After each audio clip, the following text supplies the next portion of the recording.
Looking at the modern gaming market, the AAA story-centric shooter seems to have been left behind by the bigger developers and publishers.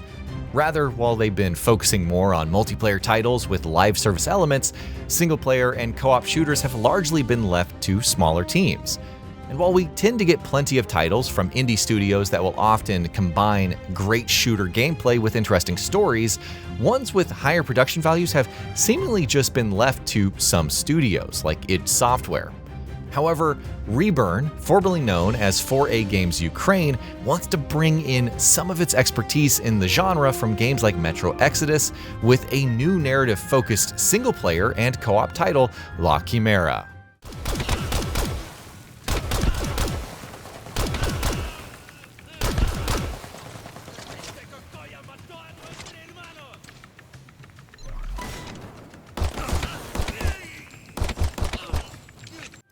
Throughout my time with La Quimera, one of the key things that stood out to me was that the game could definitely have used some more time in the oven for the sake of polish. A lack of polish felt like something of a running theme throughout this game. This extended all the way from how the story is told through its cutscenes, audio logs, and dialogue, to the mission structure and pacing, and even things that affect minute-to-minute gameplay, like animations and weapon swapping. Throughout the game, there are aspects that feel rather lacking, giving the indication that the goals of Reburn with La Quimera may have been a bit beyond the time and the budget that the studio was able to put behind its development. This feels like a bit of a shame since almost everything about La Quimera is quite compelling. La Quimera is, at its core, a linear shooter that has an emphasis on story. This puts it in line with games like classic Halo, albeit without the combat sandbox that Bungie's seminal franchise is famous for. Rather, the combat scenarios in La Quimera are more akin to corridor shooters, where you follow linear paths into arenas where you then have to take out a bunch of enemies, before yet again following the next linear path. Now, this is by no means a bad thing. La Quimera is clearly more interested in telling its story while still offering serviceable gameplay, and in that regard, there is little to complain about. Exploration isn't a big factor in the game, and ultimately, the level design does its job of offering some fun scenarios where you then get to blow things up. There is just little to complain about here. The core combat in La Quimera works well enough, guns feel good to use, and coupled with some of the exosuit powers you start getting as you progress throughout the game, it becomes very easy to start feeling like an unstoppable murder machine. Mobility is simple too. While you don't get any fancy jets or double jumps, you do get a quick dodge, a tall jump, and the ability to completely ignore fall damage. Unfortunately, none of the levels feel like they were designed to take advantage of any of these mobility options, and even the grappling hook you get early on is seldom used outside of cutscenes every now and then. The progression feels well done too. Taking on missions and finding collectibles will earn you cash, which you can then spend between missions to unlock new weapons and other tools. While far from being a radical new method of player progression, the system in La Quimera works well thanks to its simplicity.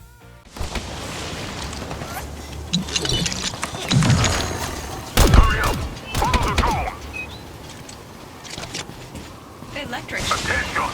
Ramon's got eyes on the external surveillance cameras, and it looks like there are more guests to this little party coming. Get ready! You can carry two weapons at any given time, a primary and a secondary. Each weapon is also further divided into what kind of ammo it uses, be it regular ballistic ammo or energy ammo. While the former is good for general-purpose shooting, the latter becomes useful to take down enemies that have shields. In gameplay terms, you use ballistic weapons for enemies with red health bars and energy weapons for enemies with blue health bars. Things can get slightly more complex with enemies that have an energy shield that has to be depleted before you then switch to doing damage with your ballistic weapon. Ultimately, this ammo type system doesn't really matter much in the long run. Once you unlock powerful enough weapons, you don't really have to care about switching between your primary or your secondary weapons.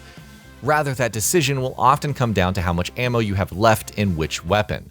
I personally found myself sticking to a single weapon regardless of what kind of damage was expected of me, only switching to my secondary when I then ran out of ammo. La Quimera is, though, plagued with issues, ranging from random dips in frame rate to poorly animated cutscenes.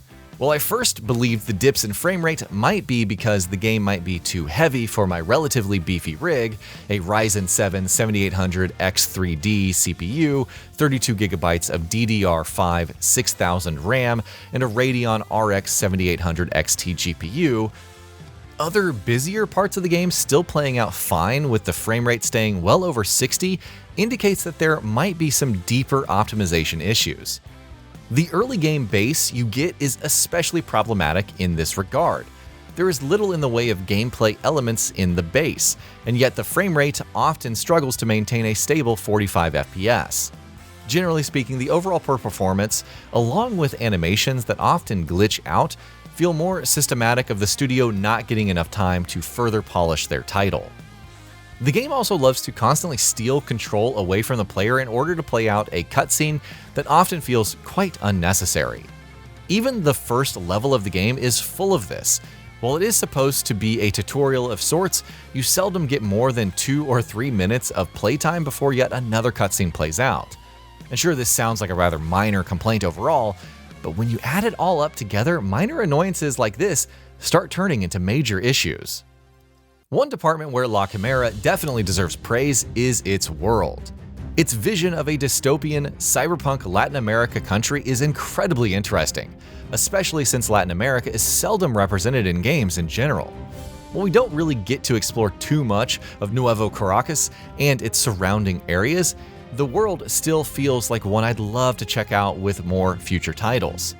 While the story isn't quite as good as it could have been considering the setting, some of the more mystical aspects also tended to add quite a bit of flavor to what is already shaping out to be an incredibly interesting setting. And speaking of story, the premise is quite interesting. You're a fresh recruit in a private military company, Paloma, that is constantly on the brink of bankruptcy. Lucky for you, your very first real mission puts the PMC in an awkward situation between the members of the upper class of Nuevo Caracas, a shady corporation that is not above partaking in unethical human experimentation for the purposes of war profiteering, as well as other PMCs that are trying to make a name for themselves.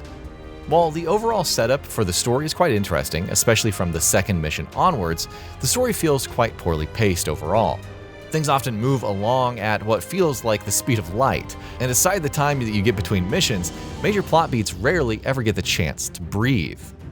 How the story is told also feels quite awkward. While there are a lot of cutscenes in La Quimera, they all tend to be quite poorly animated, and sometimes even have incredibly weird-looking characters that tend to veer off into the uncanny valley. Dialogue lip syncing is also terrible, with characters exaggerating the lip movements that one would otherwise expect from the words that they're trying to say. And the game will happily play dialogue from different characters over each other at the same time without caring about what is important plot information and what is just background banter between two unnamed NPCs. Ultimately, La Quimera feels like a game that may have been too ambitious for the time that Reburn had to make it. Whether playing solo or in co-op, La Quimera delivers the same story-driven, combat-focused experience. While there is a decent enough foundation underneath all of the problems that we could get a good game eventually, in its current state, the fact that La Quimera doesn't overstay its welcome, thanks to its short campaign, roughly 5 hours, is a good thing. The host of quality issues throughout the title would have made it quite difficult to recommend the game, were it not for its interesting world, serviceable gameplay, and that short runtime. And that'll be about it for this one. If you guys like what we're doing at GamingBolt, please consider subscribing to our channel, and I'll see you guys on the next video.